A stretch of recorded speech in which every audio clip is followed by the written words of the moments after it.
Outono de 1943. Os aliados estão aumentando seus bombardeios à luz do dia sobre cidades e indústrias da Alemanha nazista. Sem a escolta de caças, o 8º Grupo da Força Aérea pagará um alto preço enfrentando a Luftwaffe. Apesar das tripulações alegarem grandes números de caças inimigos abatidos, formações como o 100º Grupo de Bombardeiros sofreriam uma das maiores taxas de perdas da Segunda Guerra Mundial. Enquanto em 1943 a indústria bélica alemã continua a crescer, observaremos por que a 8ª Força Aérea ainda não era a Masters of the Air sobre a Alemanha. Em janeiro de 1943, na Conferência de Casablanca, comandantes aliados clamam por uma ofensiva de bombardeiros combinada contra a Alemanha. A meta é atingir as indústrias e alvos militares-chave da Wehrmacht em preparação à Operação Overlord em 1944. O comando aliado continuaria a priorizar as docas de submarinos, mas em junho de 1943, a diretiva queima-roupa, ou point blank, muda o foco para as indústrias aeronáutica e de rolamentos. O chefe da Força Aérea Americana, General Henry Arnold, recomenda enfaticamente o bombardeio estratégico. Tendo expandido o poder aéreo desde 1940, ele acreditava piamente que alvos industriais, de abastecimento e militares quebrariam a máquina de guerra alemã. O chefe do comando de bombardeio aéreo britânico, Arthur Harris, era cético em relação a esse tipo de bombardeio de gargalo e desejava que os Estados Unidos se juntasse à RAF em missões noturnas. Mas o general Arnold mantém-se independente. As campanhas da RAF e da USAF serão conjuntas, mas serão em grande parte separadas. Do lado dos Estados Unidos, o 8º Comando de Bombardeiros realizaria a maior parte da nova missão para o verão e outono de 1943, voando de bases aéreas da RAF no leste britânico. No final do verão, os Estados Unidos tinham prontos quase 400 bombardeiros pesados B-17 em 21 grupos de bombardeio para operações nos céus da Europa ocupada. O 8º conduziu ataques em pequena escala, especialmente na França ocupada em 1942, mas a falta de bombardeiros limitou as operações contra a Alemanha. Em 1943, porém, novas aeronaves, pessoal e equipamentos estão chegando, permitindo operações a serem intensificadas. No verão de 1943, o 8º lança uma série de ataques para coincidir com o bombardeio da RAF em Hamburgo. A partir de 24 de julho de 1943, bombardeiros dos Estados Unidos atingiram alvos na Noruega e na Alemanha durante 6 dias em uma mini-campanha conhecida como Blitzweek, com resultados mistos. Uma tempestade de fogo em Hamburgo danifica algumas instalações de produção de submarinos e mata e fere milhares de civis, enquanto o bombardeio na Noruega prejudica em alguns meses a produção de nitrato. Mas as perdas de bombardeiros aumentavam e as escoltas de caças disponíveis são inadequadas. No geral, a USAF perde cerca de 100 B-17 durante a semana Blitzweek, com 90 vítimas. Mesmo assim, substitutos estão chegando dos Estados Unidos e os comandantes planejam novos e ainda mais ambiciosos ataques. A Operação Double Strike tem como alvo as fábricas de aviões de Regensburg e a fábrica de rolamentos em Schweinfurt. Em um ataque coordenado, o mais profundo até agora na Alemanha, a 4ª ala de bombardeio do coronel Kurtzleb May inicialmente atacará a fábrica da Messerschmitt em Regensburg, voando para o norte da África. Os planejadores esperam que esses chamados Shuttle Raids confundam os controladores aéreos inimigos, enviando os caças defensivos errados. O voo inesperado da 4ª ala para a Argélia irá esperançosamente desviar as forças da Luftwaffe para longe da 1ª ala de bombardeio e retornar o voo para Schweinfurt. Isso é ainda mais vital, porque ambos os ataques não terão escolta de caças durante grande parte da sua rota. Com limitações de combustível, isso significa que as escoltas voltarão perto da fronteira holandesa. Por ora, os tanques de combustíveis adicionais de longo alcance estão escassos. No entanto, o ataque de 17 de agosto rapidamente dá errado. O mau tempo atrasa a partida da força de Schweinfurt, o que significa que decola 4 horas após a força de Regensburg, em vez dos 10 minutos planejados. Como os 146 bombardeiros de Regensburg passam para áreas operacionais da Luftwaffe, os caças alemães criam um campo de batalha aéreo de 260 quilômetros de extensão. Nós os atacamos pela frente e ligeiramente acima. Os enormes aviões foram rapidamente distinguidos como alvos individuais. Nosso objetivo era a fuselagem e os motores certos. Disparamos e depois destruímos todo o grupo rapidamente. Um momento fantástico. Alguns dos monstros pegaram fogo. Eu me esquivei de suas enormes caudas de tubarão com suas grandes letras pretas de código. Sobre Regensburg, os combatentes retiram-se e o bombardeio é geralmente eficaz. Um de seus maiores impactos é não intencional enquanto destrói fuzelagens secretas de caças experimentais ME-262. O desvio para o sul também funciona e confunde os alemães. No entanto, é de pouca utilidade para a atrasada força de Schweinfurt, que voava junto a uma rota semelhante à dos bombardeiros de Regensburg. Os caças alemães têm tempo para pousar, rearmar, reabastecer e atacar a segunda leva com ainda mais força do que a primeira. Depois de uma batalha aérea exaustiva, os bombardeiros atingem seu alvo, mas o bombardeio é menos preciso. Os ataques combinados custam caro para o oitavo. 60 B-17 são abatidos e 11 desmantelados no retorno, com 600 vítimas, cerca de 16% de sua força. Eles afirmam ter abatido 288 aeronaves inimigas, mas o número real está mais próximo de 47, com apenas 16 pilotos alemães mortos. Desse número, a maioria foi abatida por caças de escolta. As alegações extremamente exageradas de caças inimigos abatidos eram por vezes vistas com ceticismo pelos comandantes, mas aceitos no interesse do moral. Isso foi importante porque, estatisticamente, as tripulações de B-17 enfrentaram uma das piores probabilidades em toda a história da guerra aérea. O B-17 Flying Fortress foi projetado para ser robusto e bem defendido por uma tripulação de 10 homens mutuamente apoiando formações aéreas defensivas. Mas embora os pilotos da Luftwaffe ataquem de todas as direções, as tripulações aéreas dos Estados Unidos ficam especialmente preocupadas com o ataque contra os pontos fracos na frente do avião.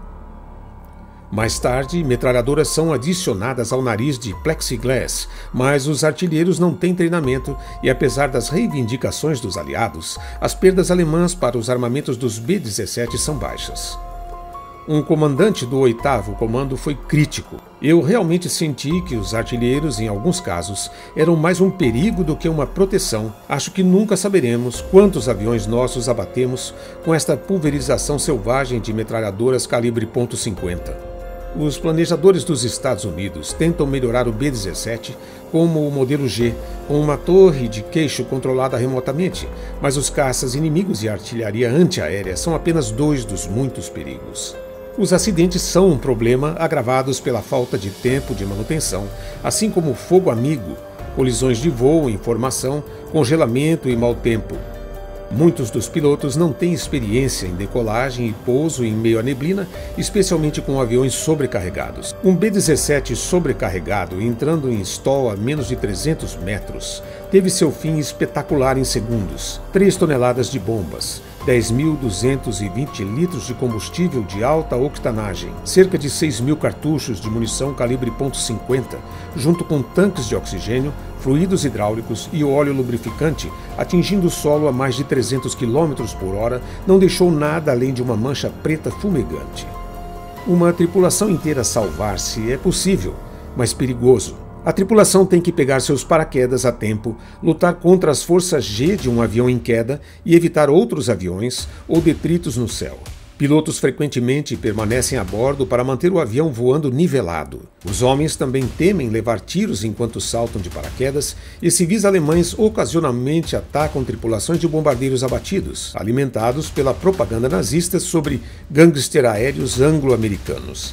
Estimativas conservadoras sugerem que o linchamento matou cerca de 350 aviadores abatidos, especialmente a partir de 1944, embora o número real possa ser maior.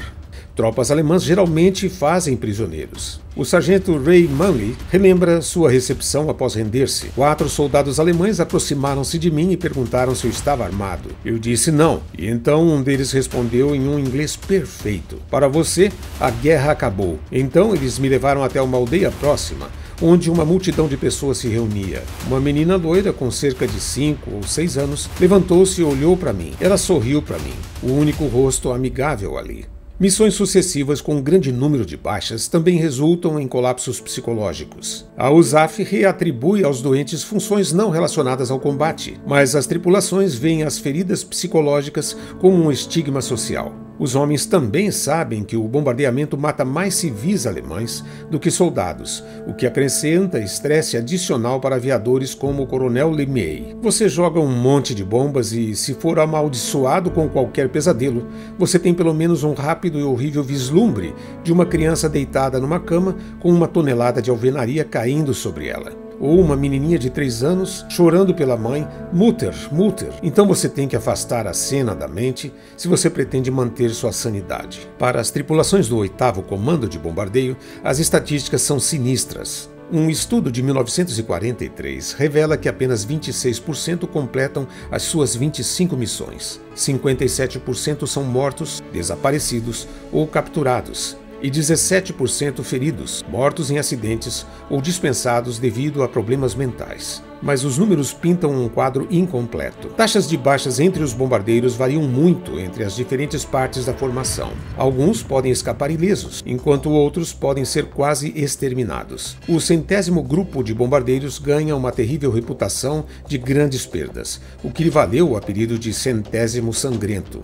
Em Regensburg, o 100º perde 9 dos 21 bombardeiros de ataque, o maior número de qualquer grupo. Os tripulantes do 100º começam a suspeitar que os caças da Luftwaffe os estejam atacando deliberadamente, talvez como vingança. Uma história se espalha entre os tripulantes de que, em um ataque anterior, um B-17 danificado do 100º largou o trem de pouso para sinalizar a rendição a um caça alemão.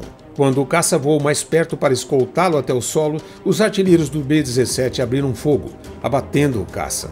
A história, porém, é provavelmente falsa.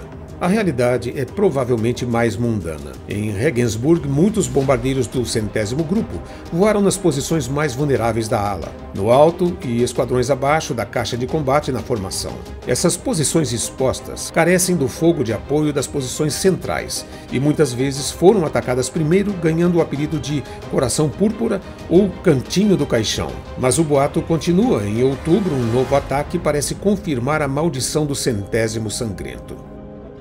Em 10 de outubro de 1943, os planejadores dos Estados Unidos visam a cidade de Münster. 274 B-17 atacaram o centro da cidade na primeira onda, com ordem explícita do comando para bombardear habitações civis. O objetivo é matar ou deixar desabrigados os trabalhadores das fábricas de Münster e instalações de transporte, reduzindo ambos mão de obra e moral. O ponto de mira é a Catedral de Münster numa tarde de domingo. O 100º está exausto após mais uma semana de intensos bombardeios. Mas os americanos esperam que o ataque a Münster seja relativamente fácil devido à sua proximidade com a fronteira holandesa e a escolta de caças. No entanto, logo se transforma em um desastre. O nevoeiro impede que algumas escoltas se juntem aos bombardeiros e até 350 caças da Luftwaffe lutam para interceptar o ataque. Especialmente o 100º Grupo de Bombardeiros, o capitão Frank Murphy, a bordo do 100º, apelidado de All Argo, lembra.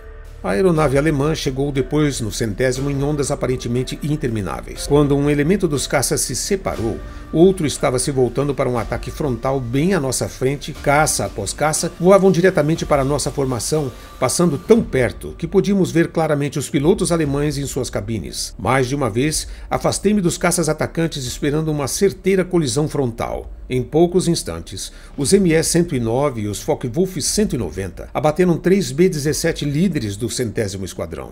Bombardeiros danificados, saindo da formação, encontraram-se especialmente vulneráveis a aeronaves alemãs bimotoras pesadas como o ME-110, 410 e o Junker 88. Os artilheiros dos bombardeiros tentaram repelir os ataques, mas as armas emperravam por causa do frio, os tripulantes ficavam feridos e a munição acabava. Os canhões e torres ventrais dos B-17 costumam ser a posição mais perigosa para os homens.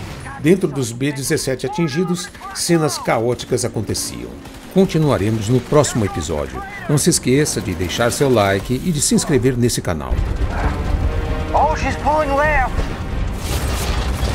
Next flat locked up. Compensating. Rocket, 2 o'clock. Holy shit. Shit, they get clipping. Norman, strut. We're losing airspeed. We need to increase power. Do it. Norman, strut.